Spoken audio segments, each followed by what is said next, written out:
लातूरमध्ये मद्यधुंद अवस्थेतील जेसीबी चालकाने 10 ते 12 जणांना उडवलं, एकाचा मृत्यू, पोलिसांकडून जेसीबी चालकाला अटक। कन्हरी चौकातली घटना।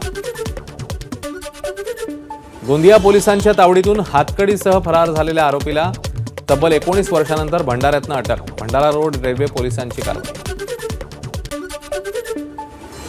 जालन्यात स्वाभिमानीची बँक अधिकाऱ्याला मारहाण, विविध अनुदानाच्या रकमेसाठी बँक मॅनेजर अडवणूक करत असल्याची शेतकरी संघटनेची तक्रार।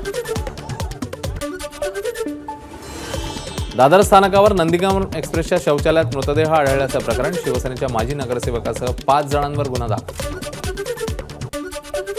ड्रग्ज प्रकरणी पुणे पोलिसांकडून आणखी एका आरोपीला अटक। अटक केलेला आरोपी हा कुरिअरने ड्रग्ज विकत असल्याची माहिती उघड। 2 दिवसापूर्वी पुण्यामध्ये 1 कोटीचं ड्रग्ज पकडलेलं।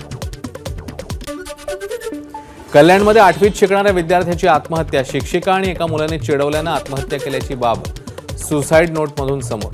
शाळेने शिक्षिकेला केलं निलंबित। बेशिस्त ई बाईक चालकांवर मुंबई पोलिसांचा कारवाईचा बडगा। ई बाईक चालक, विशेषतः डिलिव्हरी बॉय, हे वाहतुकीचे नियम पाळत नसल्याबद्दल असंख्य तक्रारी। एकूण 1176 ई बाईकवर कारवाई। बाबाजी दाते महिला बँक प्रकरणी अखेर गुन्हा दाखल। 206 जणांवर 242 कोटींचा अपहार केल्याचा आरोप। लेखापरीक्षण अहवालावरून गुन्हा दाखल। सांगलीतल्या पलूस तालुक्यातील धनगावात महिलेला चोरट्यांकडून घरात घुसून मारहाण, चोरट्याकडून दागिनेही लंपास। गावामध्ये भीतीचं वातावरण।